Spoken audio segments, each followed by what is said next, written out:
አዳም ወዴት ነህ ያልከኝ በፍቅር ድምጽ ፈለከኝ። እናት ልጇ ላይ ነው ካፈጠጠች ልጁ ይጎዳል፣ ልጆቹ ይጎዳሉ። አትምቻቸው። ልጆችሽን ባገኘሽው ነገር አትምቺ። አትጩሂባቸው። ስትጩሂባቸውም ስትረግሚያቸውም ስትቆጫቸውም ልጆቹ ላይ ያ ነገር ያርፍና ተቃራኒ ነው የሚሆንብሽ። አሁንም እሱን ነው የሚያደርጉት። የምትጠየውን ነገር ነው የሚያደርጉት። አታርጉ ያልሻቸው ነገር ይደጋግማሉ። ለምን? ግብሩን ፈልጎ ስትመቻቸው ልጆቹን ግብሩ ነው። ሰንበር ሲወጣባቸው ስታነስሪያቸው፣ ባገኘሽው ነገር ስትፈነክሻቸው፣ ስትወረጉሪያቸው ለሱ ምኑ ነው? ደስታውና ግብሩ ነው። አንቺ ላይ ሆኖ ልጆቹን እንደ ዶሮ እንደ በግ እየገበራቸው ነው። እና ልጆችሽን አታንገላቺ። ጌታ ሆይ እባክህን ማራው አለ ጌታ። በዚህ ነገር ውስጥ ሶስት ነገር ተናግሯል። አንደኛ ይህ መንፈስ ያለ ጾም ያለ ጸሎት በስተቀር ሊወጣ አይችልም አለ። የትኛው መንፈስ? ይሄ ከልጅነት ጀምሮ ልጁን እሳት ላይ የሚጥለው መንፈስ ከእናት አባት ከኋላ ሲወርድ ሲዋረድ የሚመጣ የእርግማን መንፈስ ወይም ደግሞ የኃጢአት ምልክት ነው ማለት ነው። ጾም፣ ጸሎት፣ ስግደት ያስፈልገዋል። ዝም ብሎ ልክፍት ጋኔን ቢኖር ውጣ በኢየሱስ ስም ብሎ እንደሚሉት አባቶች ወይም ስትሉት ብሎ ጮሆ እንደሚወጣው ይወጣል። ግን ክርስቶስ ምን አለ? ራሱ አምላክ ስለሆነ ውጣ ብሎ ታስወጥቶታል፣ አምላክ ስለሆነ። እኛ ግን ፍጡራን ሰዎች ስለሆንን ስናስወጣው እኛም መጾም አለብን። የሚጠመቀውም ሰው ማነው? የሚፈወሰውም ሰው መጾም መጸለይ አለበት። አባትየው መጾም መጸለይ አለበት። በአጋንንት የተያዘ አረፋ የሚያስደፍቀው የሚያንፈራፍረው ሆኖ ጾም፣ ጸልይ፣ ስገድ ማለት በጣም ከባድ ነው አይደል? ግን ግዴታ መጾም አለበት። አባትየውም ለልጁ መጸለይ አለበት። አማላጅውን የመጣው እሱ ስለሆነ ማለት ነው። ተሸክሞት የሚዘዋወረው እሱ ነው። ይጥለዋል፣ እሳት ላይ ይጥለዋል፣ በየቦታው ይጥለዋል አለ። ከልጅነት ጀምሮ እሳት ላይ ይጥለዋል። አስተውሉ። አሁን ይህ ወገን፣ ይህ አጋንንት፣ ይህ ሰይጣን ብሎ ክርስቶስ ይህ ወገን ብሎ ሲጠቅሰው አጋንንት ይለያያሉ። ምን አይነት አጋንንት? አንዳንዱ በኃጢአት ምክንያት የሚመጣ በፈቃዳችን የምናስገባው በሟርትና በድግምት በተለያየ ነገር የሚመጣ መንፈስ በፈቃዳችን ስለሚመጣ ውጣ ብትሉት ራስህ ጠርተኸኝ ነው የምወጣው አልወጣም ይላል። የዛን ሰዓት ምን ታደርጋላችሁ? እንዴና ተነብላችሁ ሰብሰብ አድርጋችሁ ዞር በል ስትሉት ዞር አለን ያለ ሰው ካለ ና እንፋለም ትሉታላችሁ አይደለም? ልክ እንደዛ ሁሉ ደግሞ መንፈስም በኢየሱስ ስም ውጣ፣ በድንግል ማርያም ስም ውጣ ሲባል አልወጣም እቆያለሁ ይፈልገኛል ካለ እንዴና ተነብላችሁ ጸሎት ክፍል ገብታችሁ ስትሰግዱ ስትጸልዩ ምን ስትሉ ይወጣል ማለት ነው። አንዳንዶቹ ይለያያል፣ ጉልበታቸው አቅማቸው ይለያያል። ግን በእግዚአብሔር ላይ አይደለም፣ በሰው እምነት ላይ ነው። እግዚአብሔር ሁሉንም መንፈስ ያስወጣል። ቅዱሳን ሁሉንም ያስወጣሉ። ድንግል ማርያም፣ መላእክት ሁሉንም እና ብለው እንደ ስንጠር እንደዚህ ብድግ አድርገው የሚጥሉት። ግን እንደዛ ብድግ አድርገው እንዲጥሉልን የሚያስችል እምነት እኛ ጋር የለም። ቅዱሳን እኛ ጋር ሲጠጉ ኃጢአታችን ይሸታቸዋል፣ ይከረፋቸዋል። ያ ማለት አይጠጉንም ማለት አይደለም። የበለጠ ኃይል አግኝተን በእምነታችን በነጻ ፈቃዳችን ያለማማረር በፈቃደኝነት እንድንጾም፣ እንድንጸልይ፣ እንድንሰግድ ኃጢአታችንን በማመን ውስጥ እንድንጾም ይፈለጋል ማለት ነው። ለዚህ ነው ይህ ወገን ጾም፣ ጸሎት ጭምር ያስፈልገዋል አለ። ሌላው ሁለተኛው ደግሞ ሐዋርያት ምናላቸው? ስለ እምነታችሁ ማነስ ነው ይሄም መንፈስ ሰው ያልወጣ አላቸው። የሚያድኑ የሚፈውሱ የሚያጠምቁ አባቶችም እገዛ ይፈልጋሉ። የእነሱም ጥንካሬ ያስፈልገናል ማለት ነው። ሌላው ሶስተኛ ነገር ግን በጣም የሚገርመው ነገር አንተ ዲዳና ደንቆሮ መንፈስ ውጣ እልሃለሁ ደግመህም እንዳትመጣበት ብሎ ነው ያስወጣው። ቁጥር 28 ላይ ይኸውላችሁ፣ አንተ ዲዳና ደንቆሮ መንፈሱ ዲዳም ነው አይናገርም፣ ደንቆሮም ነው አይሰማም። ግን ክርስቶስ እያናገረው ነው። ለምን? አምላኩ ስለሆነ ጆሮ ባይኖረውም መንፈሱ ዲዳም ቢሆንም በውስጥ በኩል ግን የፈጠረው ራሱ ስለሆነ ክርስቶስ ያናገረዋል። እኛ ግን ይሄን ማድረግ አንችልም። እንዲህ አይነቱ መንፈስ በምንድን ነው የምናደርገው? እየሰገድን እየጾምን እየጸለይን ከላያችን ላይ የተጣበቀው በዝሙት መጥቶ የተጣበቀብን ከተለያዩ ሴተኛ አዳሪዎች ከተለያዩ ዝሙት የሚፈጽሙ ከተለያዩ ሰዎች በተለያየ ነገር የገባብን መንፈስ ካለ እኛም ራሳችን በነገራችን ላይ ሴተኛ አዳሪ ጋር የሚሄድ ወንድ ራሱ ወንድ አዳሪ ነው። እኔ እንደዛ ለማስበው ይቅርታ ለምናገረው ነገር። ለምን ሄዶባቸው ነው ቢዝነስ የሰሩት አይደለ? መጥቶባቸው ነው ቢዝነስ የሰሩት። ስለዚህ ሄያጅ ለምንድን ነው የማይሰደው? እነሱ ብቻ ለምን ሴተኛ አዳሪ የሚባል ስም ወጣላቸው? ይሄኛውስ ምን ተብሎ ስም ይጠቀስለት? ስለዚህ መናፍስቶችን ተሸክመው ነው የሚመጣው። ያ ደግሞ ስጋው ላይ ነው የሚያርፈው። ምን አለ ቅዱስ ጳውሎስ ሲናገር፣ ዝሙት የሚፈጽም ሰው በገዛ ስጋው ላይ በደልን ኃጢአትን አመጣ ነው የሚለው። በራሱ ስጋ ላይ በደለ፣ እግዚአብሔርን አስቀይማ፣ አሳመፀ ራሱን ማለት ነው። ከባድ ጥፋት አጠፋ ማለት ነው ይላልና መጥቶ መናፍስት ይለጠፋሉ ስጋችን ላይ። ስንጾም፣ ስንጸልይ፣ ስንሰግድ ሲያልበን መናፍስትኛ ላይ ያሉት ከቆዳችን፣ ከስጋችን፣ ከነፍሳችን ላይ አጠቃላይ ነቅለው እንዲሄዱ ይረዳናል ትጋቱ ማለት ነው። ለዚህ ነው ይሄ መንፈስ ይሄ አጋንንት ይሄ ሰይጣን ሳይሆን ያለው ይህ ወገኖች አሉ። በግሩፕ የተቀመጡ እንደ ሽንኩርትና እንደ ቲማቲም የተመደቡ አጋንንቶች አሉ ማለት ነው። መጽሐፈ ሄኖክ ምዕራፍ 2 ላይ ይሄን ያለ። እንዲሁም ደግሞ ቅዱስ ጳውሎስም ጦርነታችን ከስጋና ከደም ጋር አይደለም ከኃይላት ከመናብርት ከስልጣናት ከሊቃናት ጋር ከመናፍስት ሰራዊት ጋር ነው አለ። ከፋፈላቸው። የተለያየ አይነት ግሩፕ አላቸው። አንዳንዶቹ ዲዳ ናቸው አይናገሩም። አንዳንዶቹ ደንቆሮ ናቸው። ስለዚህ ገሌ ስትሉት ጆሮ ማይሰማ ከሆነ ዞር አልልም ካለ ሄዳችሁ ትከሻውና ነካ በማድረግ ነው የምታነቁት። ዞር አልልም ካለ አንዳንድ ፖሊሶች አይታችሁ ከሆነ ከኋላ መጥቶ ጧ አድርጎ በዱላውን የሚያነቃው ከመንገድ ዞር አልልም ያለውን ሰው በአፋቸው መናገር ቢችሉ ግን ደግሞ ዞር ማይል ሰው መሆኑ ከተሰማ ከታወቃቸው ይመቱታል። መናፍስትም ልክ እንደዛ ናቸው። ከመንገዳችሁ በመስቀላችሁ ጠርቃችሁ ማስወገድ ካቃታችሁ በምንድን ነው የምታስወግዷቸው? እየሰገዳችሁ እየጾማችሁ እየጸለያችሁ ንስሐ ገብታችሁ ቅዱስ ቁርባን እየተቀበላችሁ በመንፈሳዊ ሕይወትና በትጋት ውስጥ ሆናችሁ ያ መንፈስ እናንተ ላይ የተጣበቀው መንፈስ ይጎረብጠዋል፣ ያቃጥለዋል። ጆሮ የማይሰማ የሆነ ሰው አልኳችሁ፣ ደግሜ ልንገራችሁ፣ ከርቀት የሆነ ውሃ ብትረጩት የሆነ ነገር የሚያቃጥል እሳት ነገር ወይም ወላፈን ነገር ብታስጠጉበት ምናምን ብሎ እንደዚህ ዞሮ ያያል። ለምን? የሚነካ ነገር ስለነካው ጆሮ ስለማይሰማ። እውርም ከሆነ አይኑ ይቅርታ ለምናገረው እውር አትበል ተብያለሁ። ምንድን የሚባለው ማየት የተሳናቸው አይደል የሚባለው?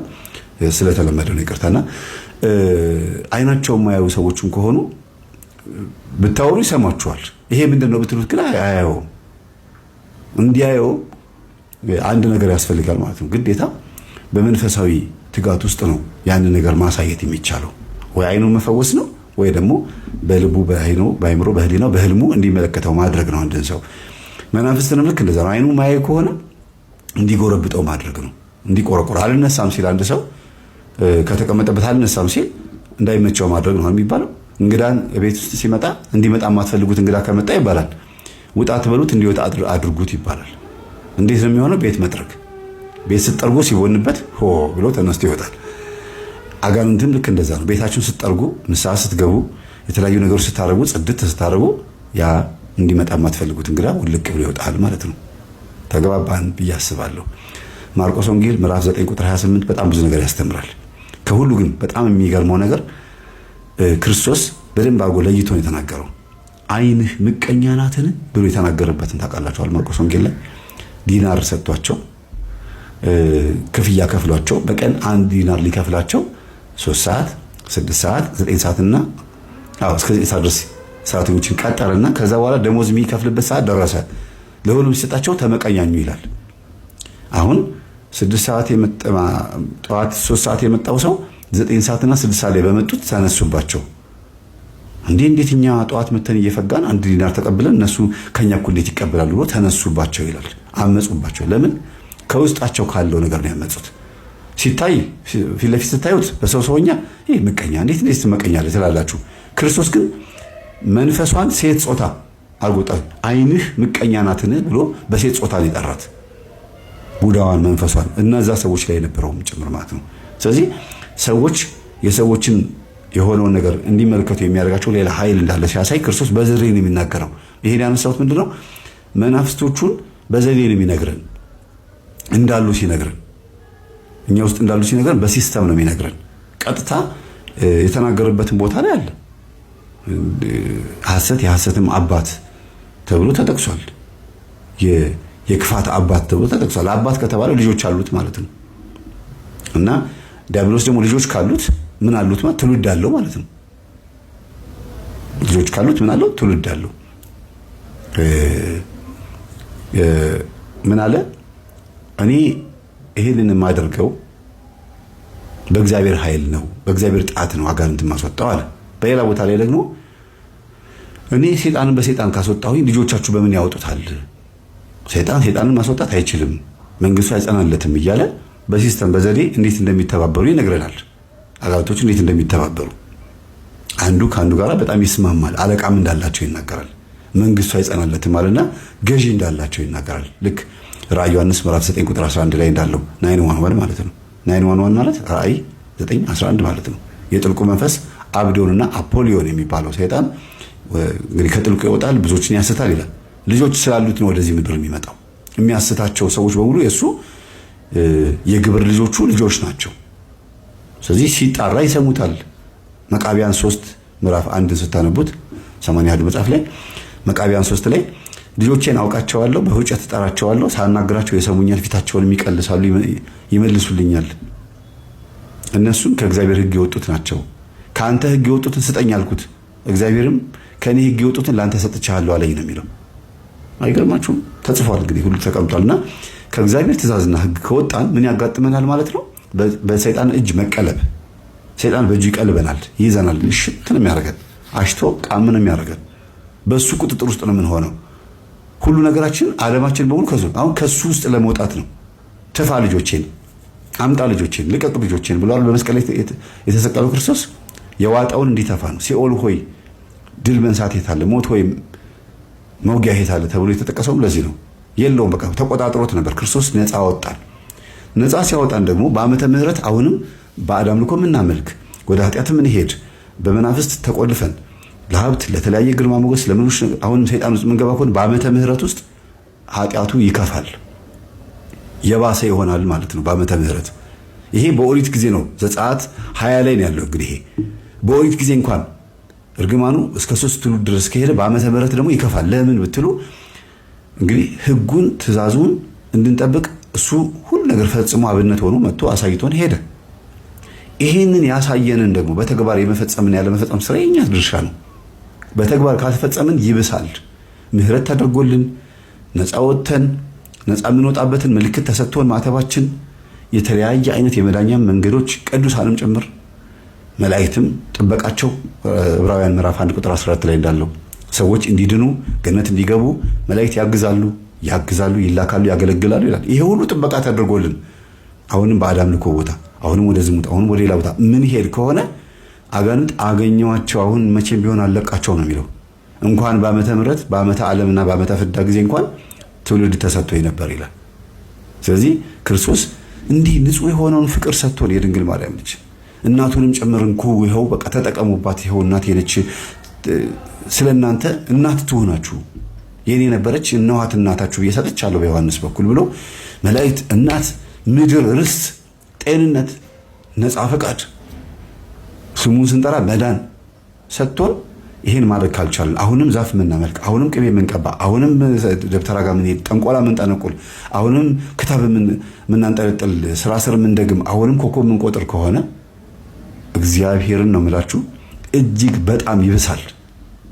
ለዚህ ነው ወየው ወየው ትሉ ወደማያንቀላፋ እሳቱ ወደማይጠፋ ወደዛ ይገባሉ።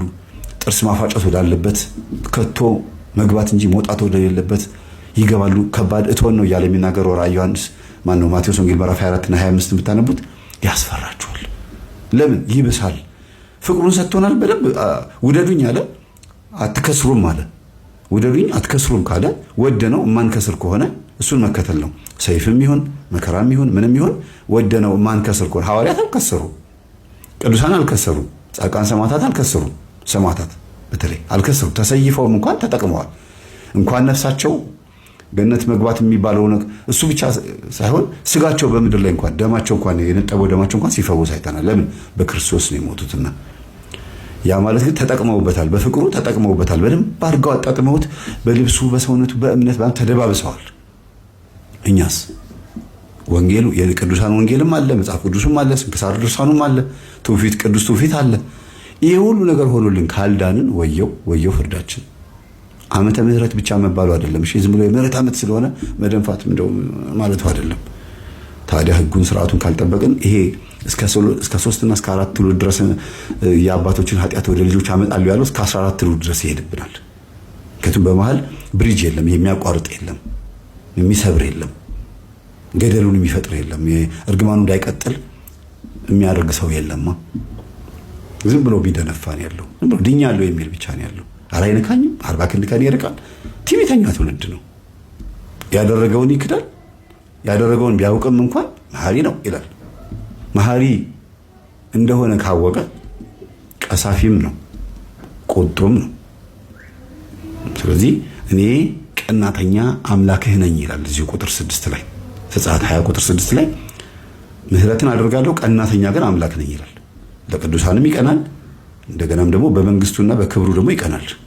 እኔ አምላኬ ነህ፣ ጌታዬ ነህ፣ ንጉሴ ነህ፣ የተቤዠኸኝ ነህ ብዬ ኢየሱስን እያመለኩት እየሰገድኩ ንስሐ ገብቼ እየጸለይኩኝ እያለ የሆነ ሰዓት ላይ ሲቸግረኝ በጣም ስጨናነቅ ሄጄ በአቋራጭ ደብተራ ጋር ስርማሽ ቅጠል በጣሽ ጋር ጠንቋይ ጋር ሄጄ የሆነ እንትን መፍትሄ የምፈልግ ከሆነ ማንን እያስቆጣሁ ነው?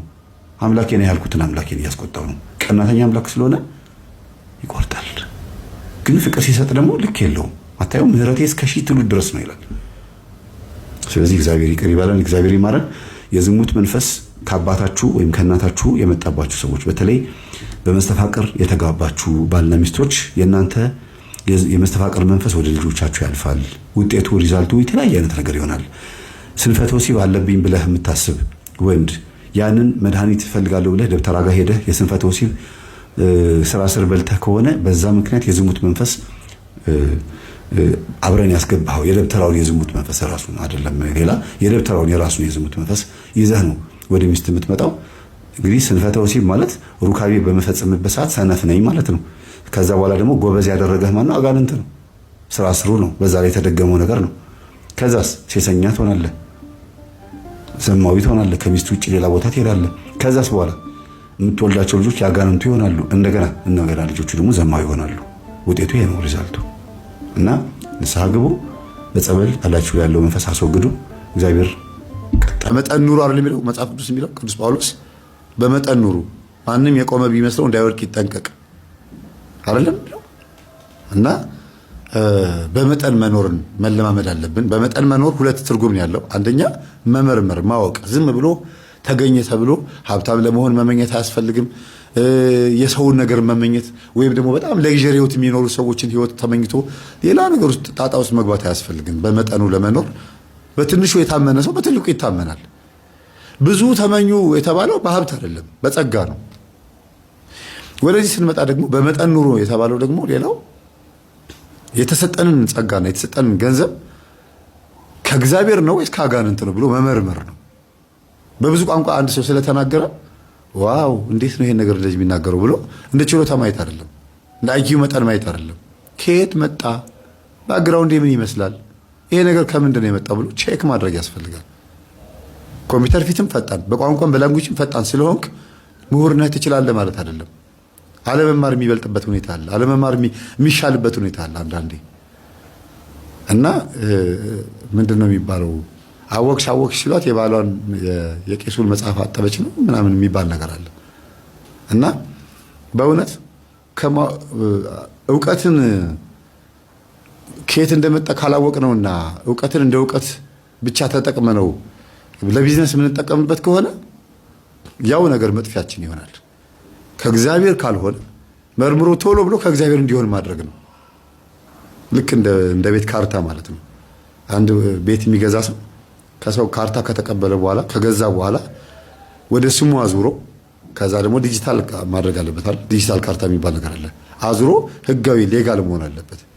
አለበለዚያ የራስ ያልሆነ ነገር ሁልጊዜ ያስጠይቃል። ዝም ብሎ ቢቀመጥ ያ ሰው የሆነ ሰዓት ላይ ህጋዊ መሆኑን ሲጠየቅ ህጋዊ ለካ ቤቱ የሱ አይደለም፣ በሰው ቤት ነው እየኖረ ያለው። እና አንዳንድ ሰዎች በትምህርት ጎበዝ ይሆናሉ። ከ1 እስከ 8 ሰቃይ ተማሪ፣ ሃይስኩል ላይ ሰቃይ ተማሪ፣ ዩኒቨርሲቲ ላይ የሚገርም፣ ከዛ ስራ ሲቀጠሩ ስራ ሲገቡ ደሞዛቸው ለሱስ ይሆናል። ቤተሰብ አያስተዳድርም። ስራም ራሱ ላያገኙ ይችላሉ። ትዳር ሲመሩበት ያ ገንዘብ ለትዳር አይሆንም። ምንድነው ምክንያቱ ሲባል አባዬና እማዬ ምን አደረጉ ቼክ አድርግ ሲባል ቼክ ሲደረግ አብሾ አጠጥቶት ነው። ከእንደዛ በጣም ስማርትና እሳት ሆኖ የነበረው ውጤቱ የሚታየው መጨረሻ ላይ ነው። በርግጥ ግን ቀድሞ ደግሞ ማወቅ ጥሩ ነው። አንድ ሰንበት ተማሪ አስታውሳለሁ የዛሬ 6 ዓመት 7 ዓመት አካባቢ ላይ ነው ምናልባት ካልተሳሳትኩኝ፣ እየሰማኝ ሊሆን ይችላል። ዛሬ ትምህርቴን የሚያዳምጥ ልጅ ነው። ሰንበት ተማሪ ነው። በጣም ጎበዝ ልጅ ነው። በአስኳላም ጎበዝ ነው።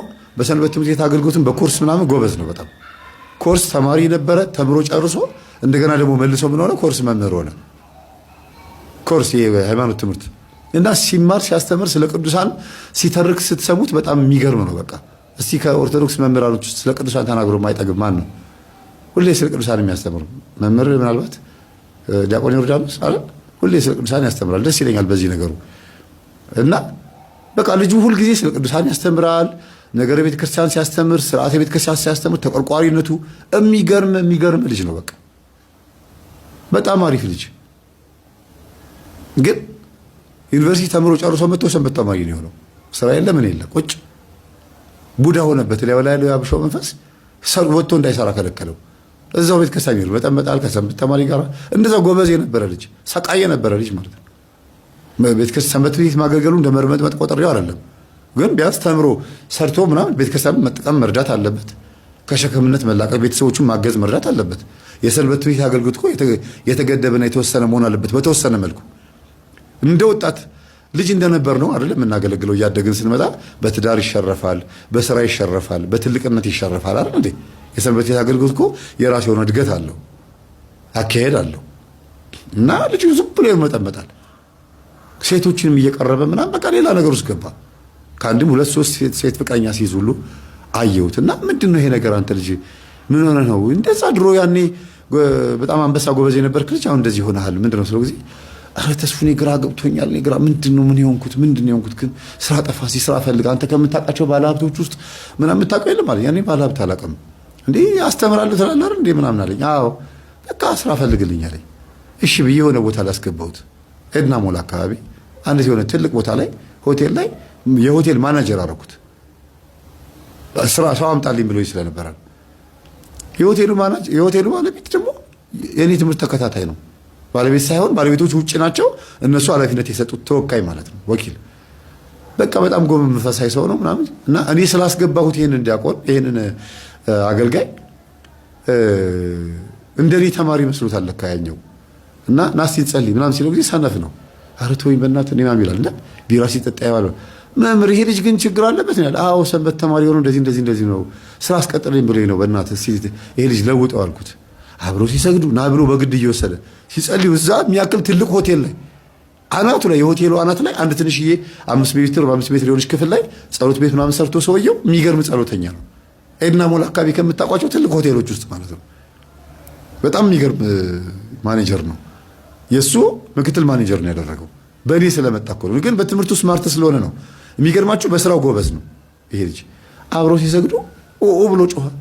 ከህንፃው ላይ ካልወደኩ ካልተወረወርኩኝ፣ አረ ወይኔ፣ አረ መምህር ድረስልኛል። ምንድን ነው አልኩት። አረ ከፎቅ ላይ ሊወርቅ ነው ይሄ ልጅ። እሱ የሚያዝ አቃተኝ። እንደው ብረት ባይሆን ምን ባይኖር ኖሮ ጉዴ ነበር አለኝ። ከዛ አረ ጥበቃዎቹን ቶሎ ኑልኝ በላቸው እኔ እስከመጣ ድረስ አልኩት። እንደው ከቻልክ ቶሎ ናና የተረከበኝ ይሄ ልጅ አለኝ። ከዛ ጥበቃዎቹ መጡ። እጁን ያዙት። ሰንሰለት ታሰረ። ምን ተባለ? ምንድነህ ብለን በጸበል እየመጣ እንደ ጸበል ትንሽ እየቆለች በሃይላንድ ውሃ። እግዚአብሔር ምስክሬ ነው። እምነት ደስ ይላል። ግን በእውነት ቀኑ ከፈለጋችሁ ርር በሉ። ሃይላንድ ውሃ ገዛ። 1 ሊትር ነው። በስመ አብ ወወልድ ወመንፈስ ቅዱስ አለ ነው። ከዛ እሱን እንደዚህ አድርገን በ3 መርጨት ነው ምናምን የተላከውን ደብተራ የተላከውን አብሾ ያዝ ነው። እግዚአብሔር ስሙ የተመሰገነ ይሁን። ማን ሲባል አብሾ ነኝ። እሺ ከዛስ በትምህርቱ ጎበዝ ያደረግነው እኛ አይደል? ቤተክርስቲያን እንዲጠቅማት አንፈልግም። የኛ ሆኖ እንዴት ነው የሚጠቅማት? ዘርማን ዘሮቹን በሙሉ እንዳለ ፕሮቴስታንትና ካቶሊክ አድርገናቸዋል። ማን መምህር ገለኝ ታውቀዋለህ? አዎ እኔ አውቀዋለሁ ልጁን። አዎ እሱ እኮ ካቶሊክ ነው። መምህር ገለኝ ታውቀዋለህ? አዎ እሱ እኮ ቅባት ነው። እሱ ተሐድሶ ነው። በስመ አብ ቤተሰቦቹን በሙሉ እንዳለ መናፍቃን ናቸው። የዚህ ልጅ እኮ ነው ወዶ አይደለም ይሄ ልጅ።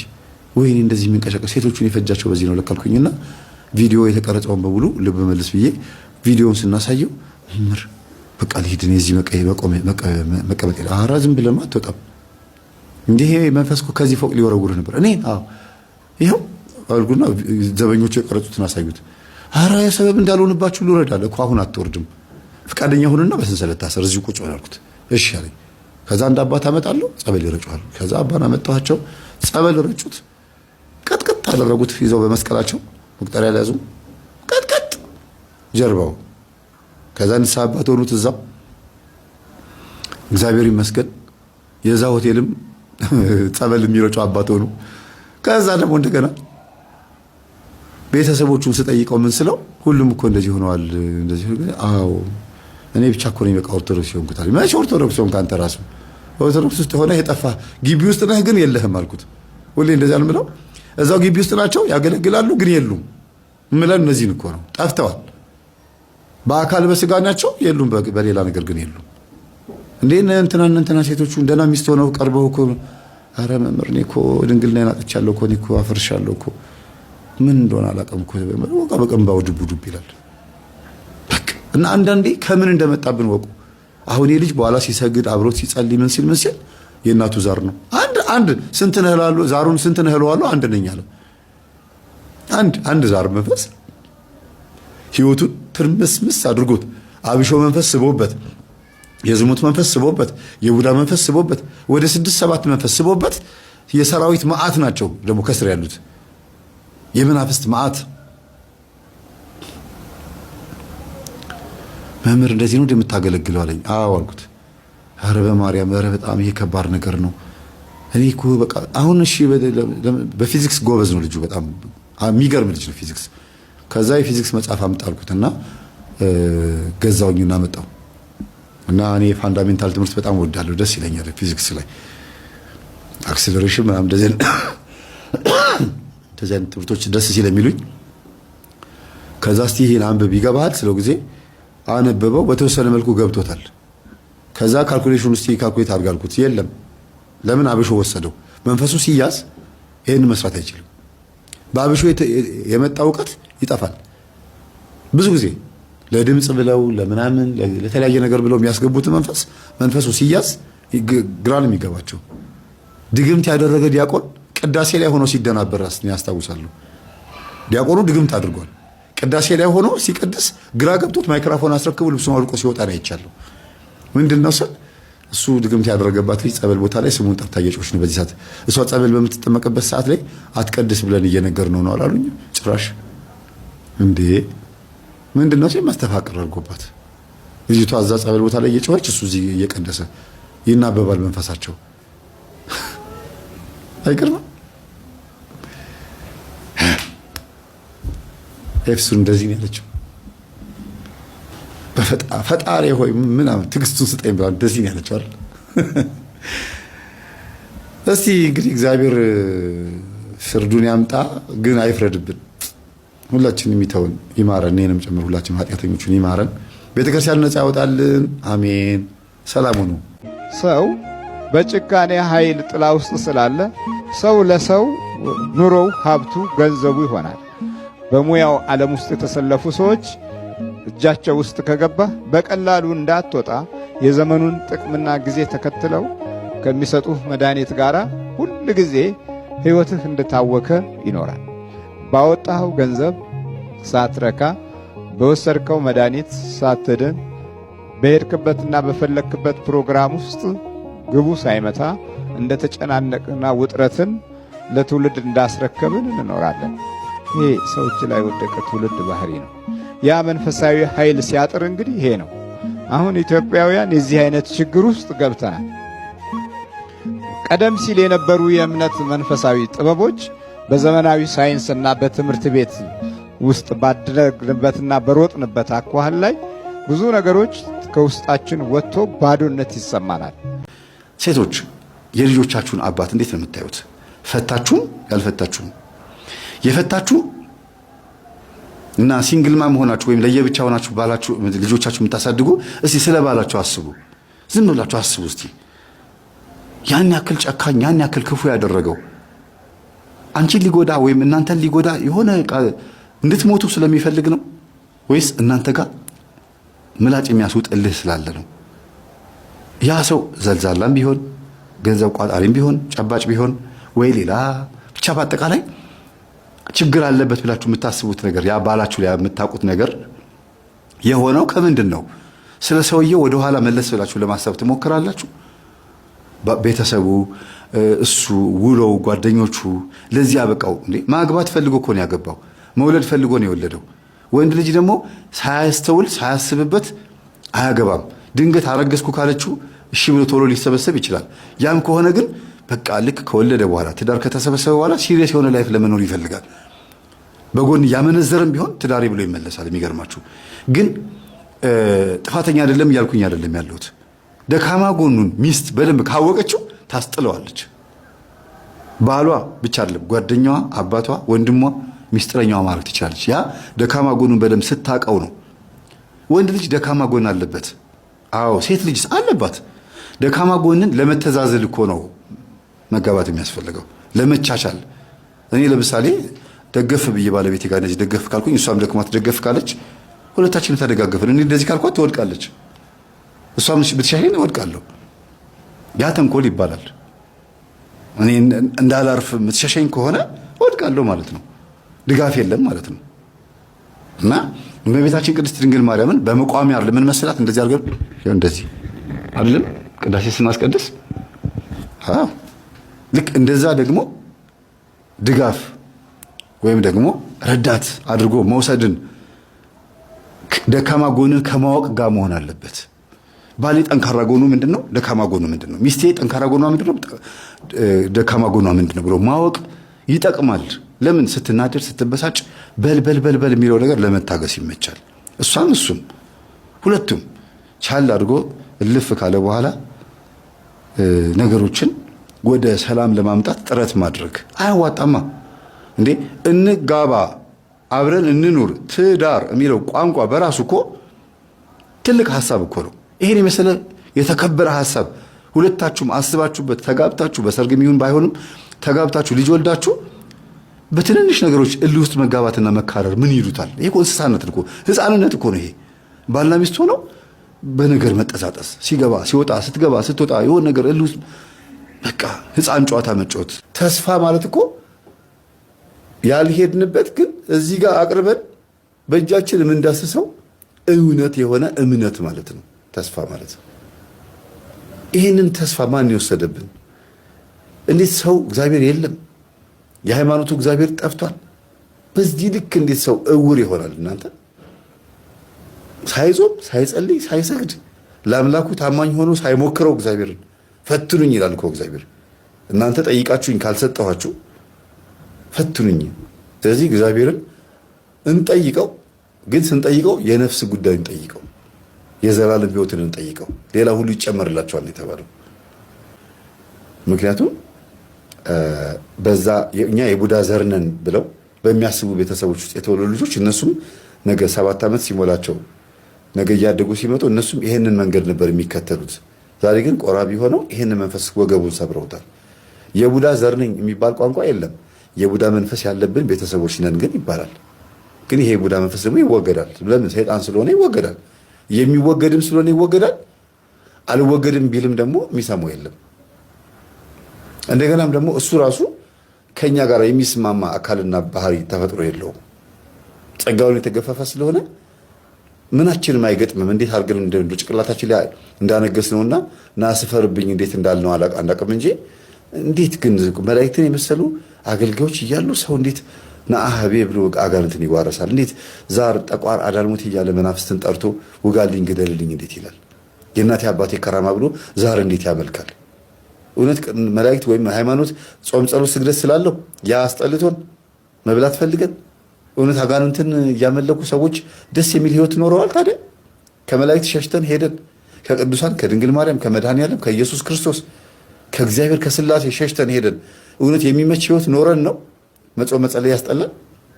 መስገድ ያስጠላል? የሃይማኖት ስርዓቶች ያስጠሉን? ከሃይማኖት ስንወጣ ደስ የሚል ህይወት ስለኖርን ነው? እውነት እንደዛ ኖረናል? ደስተኞች ነን? ራሳችሁን ፈትሹ ቤተሰቦች፣ በፍጹም። ስለዚህ እግዚአብሔር ሁላችንም ይመልሰን። ስለነበረ ሰዓት ሁሉ አምላካችን ስም የተመሰገነ ይሁን። አዳም ወዴት ነህ ያልከኝ፣ በፍቅር ድምፅ ፈለከኝ።